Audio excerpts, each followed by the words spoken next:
Salve, salam jumpa lagi bersama saya Romo Yalo di channel Cahaya Hati Kristiani. Apa kabarnya hari ini? Semoga semua dalam keadaan sehat dan diberkati Tuhan kita Yesus Kristus. Bapak, mama, saudara-saudari, orang muda dan adik-adikku yang terkasih. Alkisah ada sepasang suami istri yang sudah 10 tahun menikah baru dianugerahi seorang anak. Sayangnya, anak itu mengalami cacat secara fisik, yakni tidak memiliki daun telinga. Sejak TK, SD hingga SMP, ia selalu dibuli dan mendapat olok dari teman-temannya karena kekurangannya itu. Bapak dan mamanya begitu sedih dan prihatin. Ketika sampai di bangku SMA, bapak dan mamanya memanggilnya dan berkata kepadanya, "Ada satu orang baik yang mau mendonorkan telinga untukmu." Anak itu begitu senang sekali. Dan akhirnya operasi pun berjalan dengan baik. Pada suatu kesempatan, terjadi berita duka di dalam keluarga mereka, yakni mamanya meninggal. Anak itu sangat terpukul dan begitu sedih. Ketika hendak mencium jenazah ibunya, ia akhirnya baru tahu bahwa selama ini yang mendonorkan telinga untuknya adalah mamanya sendiri. Bapaknya kemudian berkata kepadanya, "Anakku, Mama pernah berkata bahwa ia sangat senang sekali untuk bisa memanjangkan rambutnya. Dan tidak seorang pun menyadari bahwa kini ia telah kehilangan sedikit kecantikannya karena pengorbanan yang besar untuk buah hatinya." Bapak, mama, orang muda dan adik-adikku yang terkasih dalam Tuhan kita Yesus Kristus, tidak bisa dipungkiri, anak itu adalah pemberian yang luar biasa atau anugerah dari atas, dari Tuhan kita Yesus Kristus. Banyak keluarga yang begitu berjuang untuk mendapatkan anak. Mereka harus pergi ke tempat-tempat untuk berdoa, pergi ke dokter, pergi kemana saja, yang penting bisa mendapatkan anak. Ada yang sampai 5 tahun, ada yang sampai 10 tahun, bahkan ada yang sampai 15 tahun hanya untuk mendapatkan buah hati. Tapi kenapa ada orang tertentu yang ketika Tuhan memberikan dia anugerah besar atau anak itu, dia tidak menjaganya dengan baik, bahkan membunuhnya mulai di dalam kandungannya? Karena itulah Gereja Katolik selalu menekankan bahwa kehidupan itu wajib atau harus dihormati oleh siapapun, karena kita semua manusia ini adalah ciptaan Tuhan kita sendiri. Di dalam kitab suci Perjanjian Lama, khususnya dalam Keluaran bab 20 ayat 13 atau Ulangan bab 5 ayat 17, di situ ditekankan, jangan membunuh. Itu berarti bahwa kehidupan itu sangat-sangat dihormati dan perlu untuk dijaga.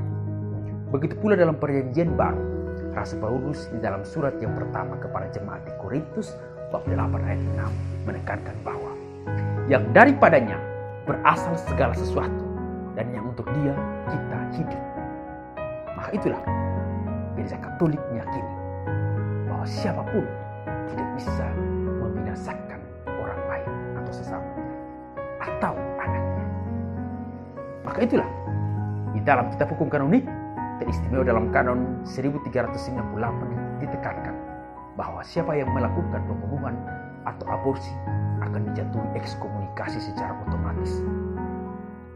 Ekskomunikasi itu seperti hukuman yang dijatuhkan oleh gereja kepada umat yang melakukan pelanggaran-pelanggaran berat seperti pembunuhan atau aborsi.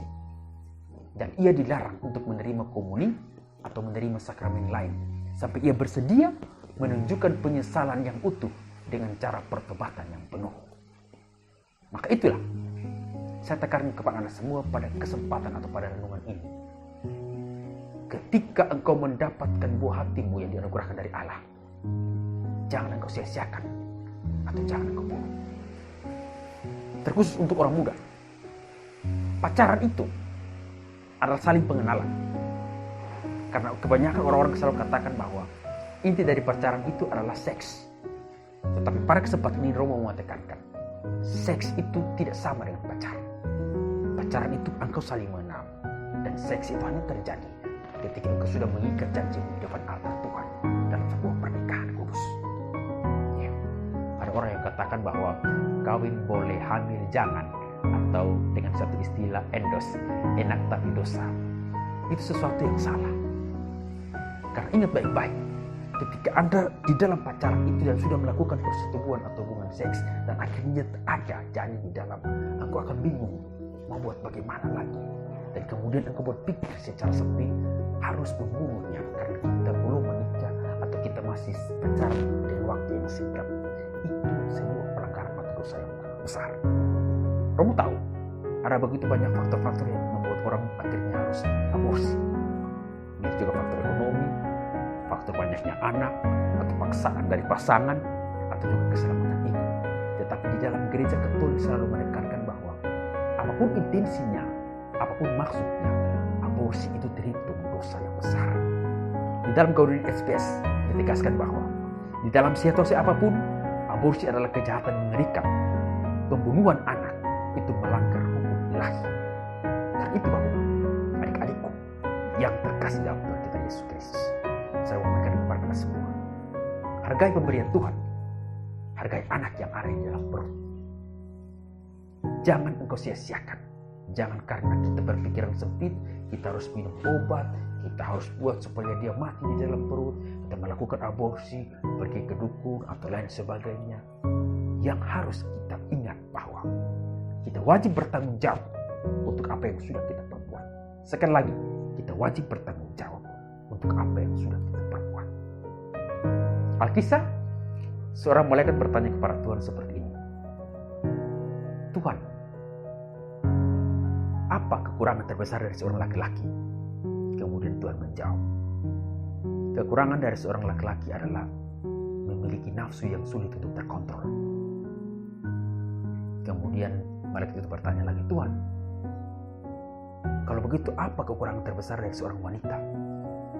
Lalu Tuhan menjawab, engkau tahu, kekurangan dari seorang wanita yakni terkadang ia lupa betapa berharga dirinya. Ingat baik-baik, kehidupan itu sangat berharga di mata Tuhan dan juga di mata sesama. Tuhan Yesus memberkati kita semua. Salve.